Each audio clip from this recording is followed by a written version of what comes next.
लल्लनपुर नाम का एक बहुत ही प्यारा गांव था। सुबह के समय गांव में मिट्टी की खुशबू महक रही थी। चिड़िया उड़ रही थी, बंदर उछल कूद कर रहे थे। गांव में बड़े ही आस्तिक लोग थे। वे रोज मंदिर जाते, पंडित जी से भगवान की बातें करते और भगवान को थाली में प्रसाद चढ़ाते थे। तभी अचानक बिरजू पंडित जी से गांव के सुख और शांति के लिए हवन करने की बात करता है। पंडित जी उसके बाद में हामी भरते हैं। रात के 12 बजने के बाद रघु दबे पांव मंदिर में आता है और भगवान जी के पैर पड़ता है। रघु भगवान से कहता है कि तूने मुझे इतना करीब क्यों बनाया है। मुझे पैसों के चक्कर में एक गलत काम करना पड़ेगा।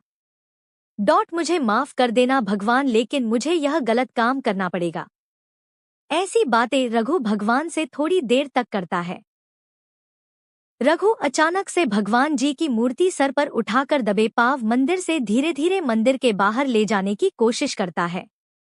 रघु दबे पांव चलता रहता है बाहर की दरवाजे की ओर, जब तक कि वह मूर्ति मंदिर से बाहर ना ले जाए। पंडित जी अपने हवन में व्यस्त थे। वह मंत्र पढ़कर हवन कर रहे थे। हवन करते करते उनको अचानक से भगवान जी की मूर्ति को चोर चुरा कर ले जाते हुए दिख जाता है।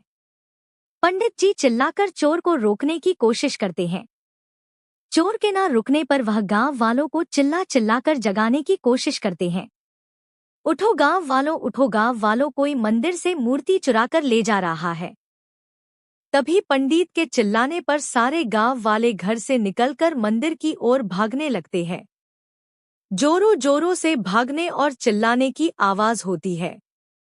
बहुत मशक्कत करने के बाद लोग मंदिर की ओर पहुंचते हैं। मंगला को भगवान की मूर्ति चोरी होने का पता चलता है। वह भी एकदम से मंदिर की ओर भागने लगती है।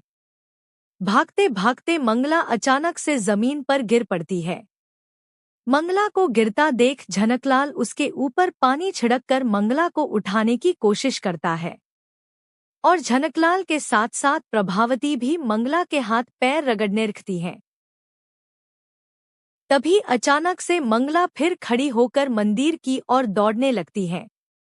उसे दौड़ता देख प्रभावती कहती है, अरे ओ मंगला, आराम से दौड़, कहीं फिर से ना गिर जाए। लेकिन मंगला दौड़ती ही रहती है। रघु चुपके से पहाड़ों के पीछे से भगवान की मूर्ति को ले जा रहा होता, तभी मंगला रघु को देख लेती है। मंगला नीचे से पत्थर उठाकर रघु के पीछे भागने लगती है। मंगला तब तक भागती है जब तक कि रघु को पकड़ ना ले। बहुत मशक्कत करने के बाद वो रघु को पकड़ती है। मंगला रघु के पास पहुंच जाती है और पहुंचने पर वह उसके मुंह पर पत्थर मारती है।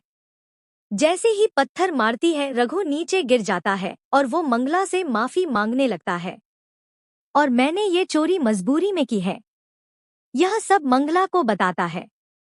उसी वक्त सारा गांव मंगला और रघु के पास पहुंच जाता है और सारे गांव वाले मिलकर रघु को मारने लगते हैं और पूछने लगते हैं, तूने चोरी क्यों की।